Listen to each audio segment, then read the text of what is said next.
Get ready for the dictation. Dictation will start in 5 seconds.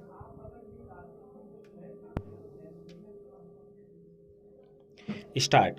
Mr. Chairman, the Finance Minister referred in March last to the difficulty of obtaining the foreign exchange required for the second 5-year plan. He referred to it again in May last, but he said that whatever the difficulties might be, he believed that sufficient resources would be available for the hardcore of the plan. In other words, he thought that certain projects which were included in the phrase hardcore of the plan could be carried through while certain other schemes or projects might have to be left out. His last statement on this subject was made to a few days ago in another place. The word that is favored now by the government with regard to the plan is rephasing. The Planning Commission and the government are now engaged in rephasing the plan. The Finance Minister, while referring to this, said that whatever the pupil spoke of the rephasing of the plan or of the allocation or reallocation of priorities, it meant that a little pruning was implicit in the re examination of the plan. Now, sir, we should like to know what exactly this rephasing means. The Planning Commission may not have finished its examination of the question, but I think we can be usefully told us on what principles the government are proceeding and what is the extent to which a reduction is likely to be made in the cost of the plan. I read a few days ago, sir, in a daily that it was being considered whether the fertilizer projects might be cut out of the plan. Now, the finance minister has told us that what constitutes the hard core of the plan is the production of steel, mining, transport, and power. Now, is the production of food essential for carrying out of the plan or not? Is it included in the hard core of the plan or has it been given a lower priority than steel and other things?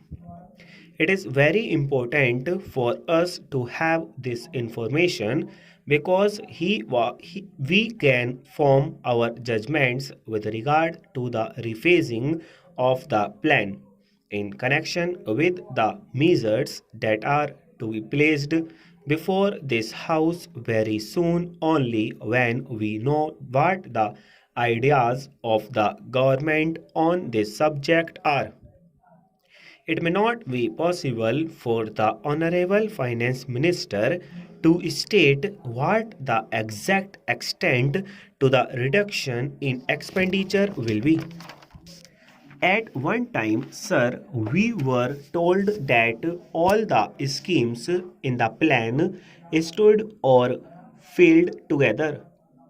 If greater industrialization was needed, it was necessary that more food should be produced, that education should be spread so that people who can understand the latest technological processes might be available, and so on.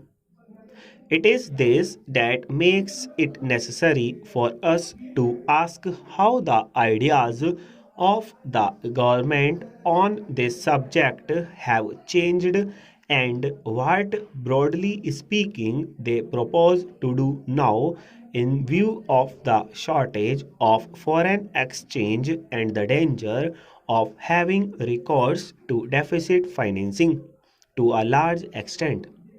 Sir, I referred a minute ago to go to the importance of increasing food production. Now, several measures have been taken by Parliament and by government to make more food available to the people. The Essential Commodities Act was amended last year in order to give government the power to requisition stocks believed to be hoarded by grain dealers. Then it was announced that India was being divided into a number of zones because it was believed that restrictions on the free movement of food grains would bring down their prices and consequently lessen the temptation to hoard. Then, sir, in addition to this, the Reserve Bank asked the scheduled banks to reduce the advances made by them for the purchase of food grains because it was believed that the work bank balance advances were being used in order to buy more and more food grains and hoard them.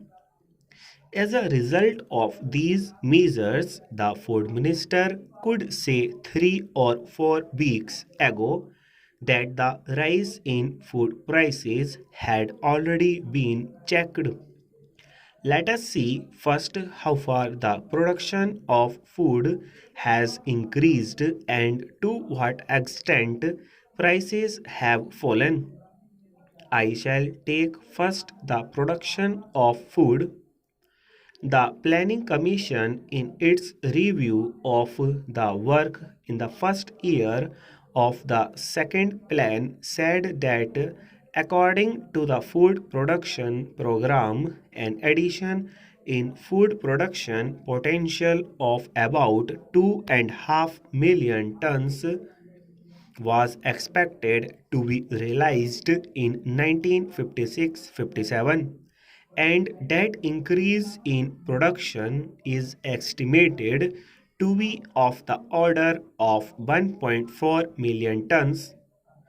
The statement made by the Planning Commission depended on the forecast made at the end of April by the Food and Agriculture Ministry, but a week later, the Food Ministry claimed that the production of food was not 66 million tons but a little over 68 million tons.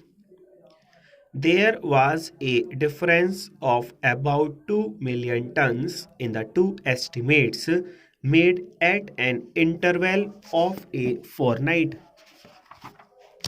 The National Savings Drive, as you know, sir, has a very important place in the present scheme of things, particularly in view of the present conditions of our national economy when we have to raise resources in a non inflationary manner.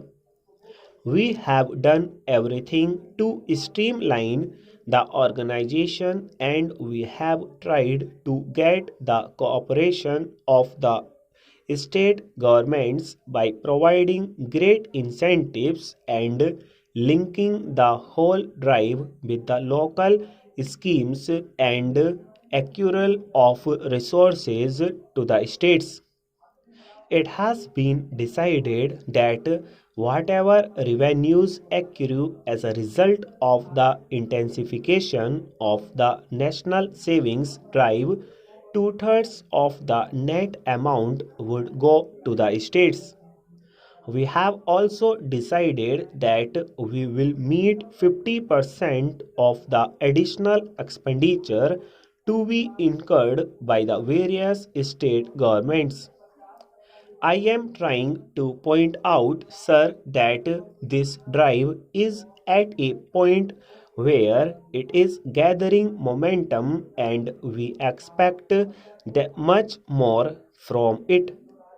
I do not think that at this stage we should burden the already overburdened Posts and Telegraphs Department with the administration of this big national scheme. It would not be advisable, full stop.